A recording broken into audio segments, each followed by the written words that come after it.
great. Okay. So, have you had, how often do you get to perform? Like, in front of people besides, like, your family, or, you know, at home? Like, my teacher has one... Like a studio recital or something? One studio concert a year. Okay. Then, with the prep program that I was with, I'm not doing it this year. Okay. I think by myself, 2 or 3 other times. Okay. And then I did 2 competitions. Okay. Okay. So let me ask you this now, because you've been doing a lot of work, and you've been doing for this piece particularly, right? And like specific things you've been working on, right? So then, having done all that work and then playing now here in front of people, right? Sort of performing in front of people. What did you find? Like, what things did you feel worked, and what things that surprised you that worked, and maybe what things did you notice as you were playing? I think that's because it's not solid yet. I mean, my fingers were not as secure.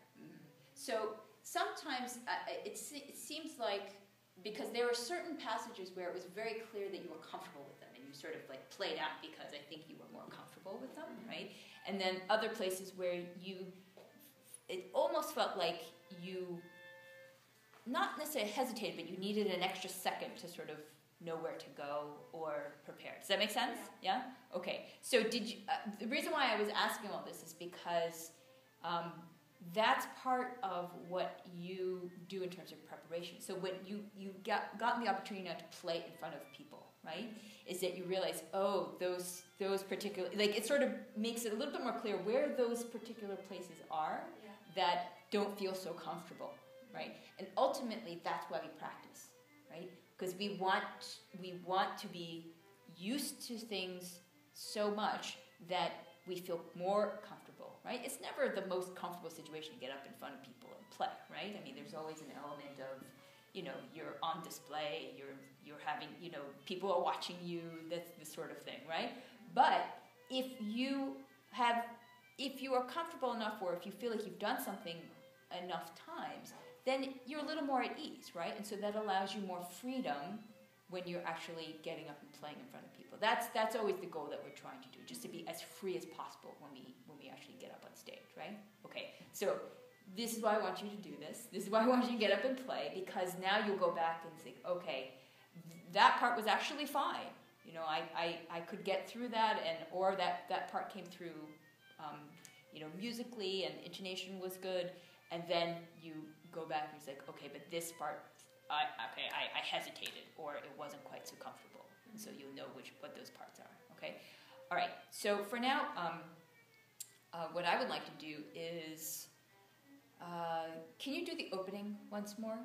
And I know you've been sort of really burying your head in terms of just thinking about left hand and hearing harmonies and hearing the pitches and things like that, right? So I want to sort of just add another layer just to this, okay? Right, so play again from the top.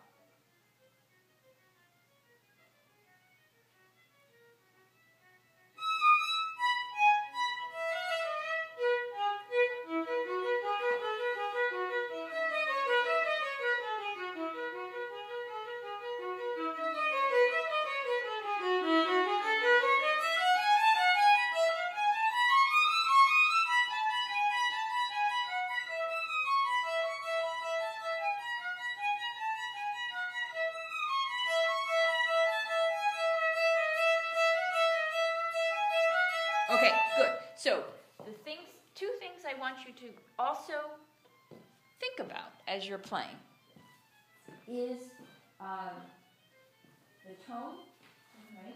To get always some singing tone, right? Right now, sometimes it gets a little bit less clear, a little bit on the fuzzy side, because your sounding point keeps dropping towards the fingerboard, right? Okay, that's one thing. But it's not just the sounding point; it's also the contact that you have.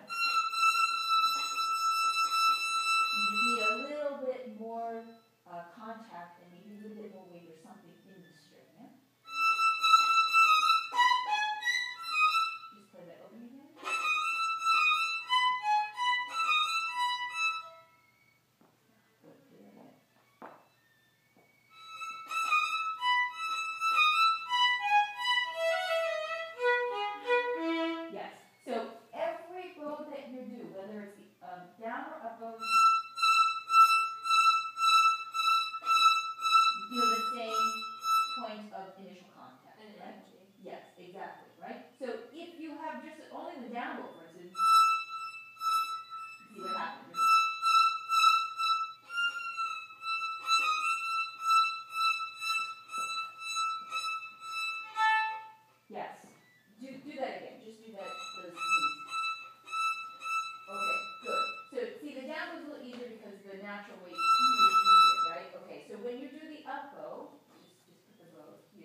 to need a little bit of balance through your front side of the hand here, right? And then just a little support through the arm, right? And the thumb, that support that you're giving to the arm, the thumb is going to allow that to all go into the bow. Does that make sense? Can you feel that? You know, here. Oh, Yeah. or the pointer. Yeah. Exactly. Down or Do both. Like this. Down, down, up.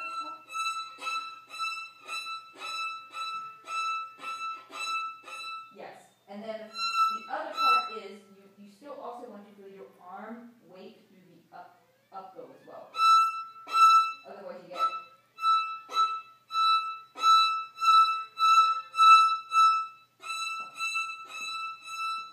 good, good. Relax this. It's just, yes, it's the hinges here. So it's moving your forearm. Yeah, okay, try again. Just that.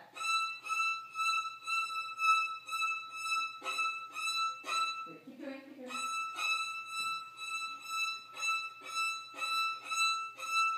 Good. Now, with a little bit of stop at the end. That's your mache stroke. Okay, now play.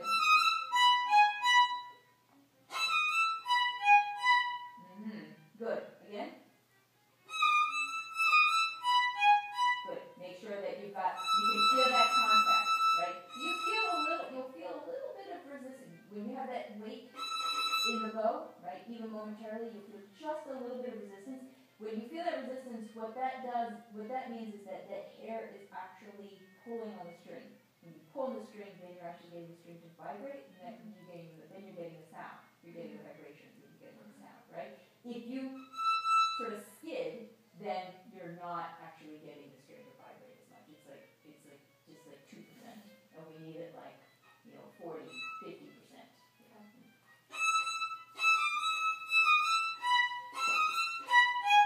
That's better. Again. Good. Keep going. Keep going. Very good. Can you hear the difference? What do you hear? It's different. it sounds like I've been wanting it to sound. Okay. What is the way you've been wanting it to sound? What's the difference you guys hear? It sounds more focused. It's clear. Yeah. Yeah. Right? So this is what I mean by you want to make sure that your contact, your bow contact with the string is very clear, right? That you're actually making contact. Sometimes you're not really making contact, so that's why you get this feeling. You get the sound that it's sort of skating, but you probably feel that way too, right? Like you're not quite sure, but you're like swimming a little bit, right? Okay, can you try it again and then just keep going?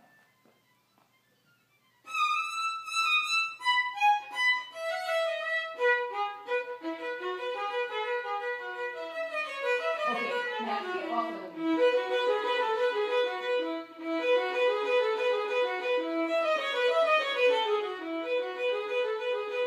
Right, so even here, yes. So that means you're going to feel a little bit more contact every single bow stroke. Yes, okay. Then this takes me to my next comment that I just want to make, which is if you can get the sound to come through like this, right? Get the tone to come through, then there are certain notes that you can even bring out more, which are the movement notes. Exactly, right? You've got the and on top of that, you can actually create the shape. Exactly, right? Just start from.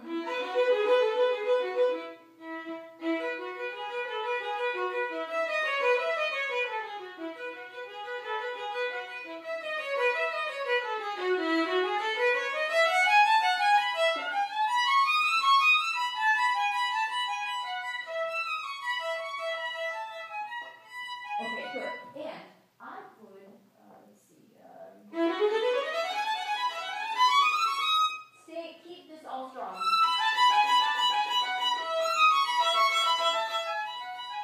And then your echo is here. So this is actually box marking. You know, when you put that piano there, right? So, and I know you're so conscious, you've already checked this for. You do,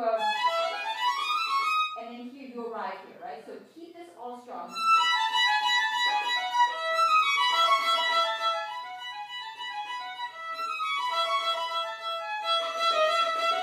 And then you can come back to the forte here, okay? All right, can you start from the scale here?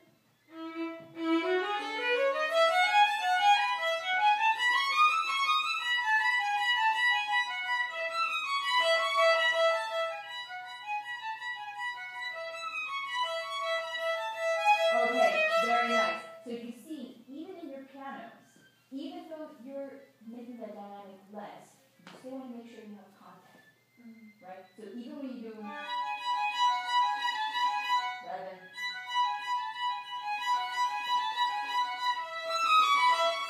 okay, one more time.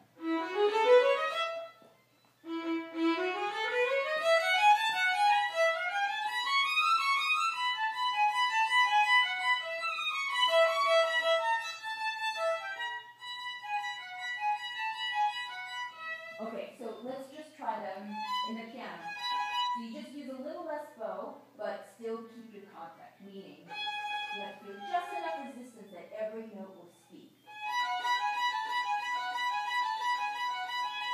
Okay. A little bit, yeah, so that means, yes, so that means this is the resistance you feel. That's what you have to feel. Make sense? Okay? And if you just use less bow, then that will already help create the dynamic that you want, right? When you use a little bit more bow,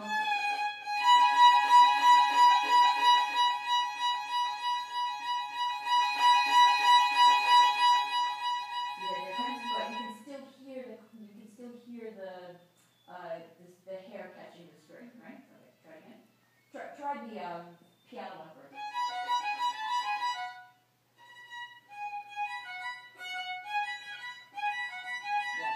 Stay in the string.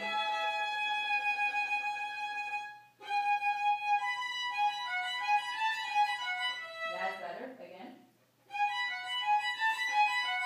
Okay, now try forte. That means your bow really is sticking. Okay, now can you do from here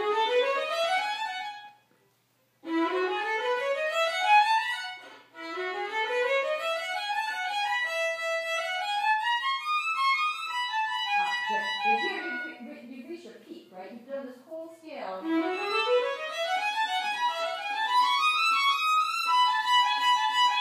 Right? So it's like a little more triumphant. Yeah. Keep this out.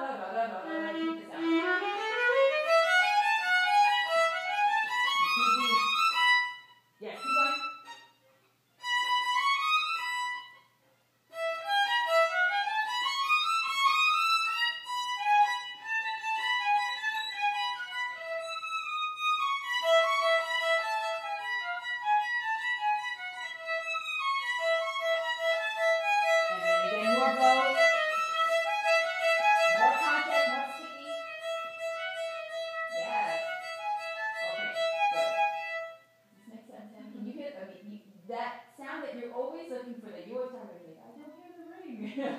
This is the ring that you get, because you not only is it making sure that the ring comes from the intonation, right? That you're getting the overtones, right? The resonance and the overtones from the intonation, right? But you also need to coax that sound enough out of the instrument, right? That comes from, if you don't actually pull some sound, then you won't get any sound, okay? This changes, this range of dynamic for you, right? But I guarantee you that it will also help the intonation, because you can hear more clearly what your tone and what your sound is doing. So if everything is a little bit fuzzy, it's actually sometimes harder to hear. How the chords, how you can hear the chords and the intonation from that. Okay, so this tone that you're doing, two things. Okay, don't forget, which is you want to make sure that you're actually producing the tone. Okay, and then on top of that, then you can bring out certain lines. Make sense?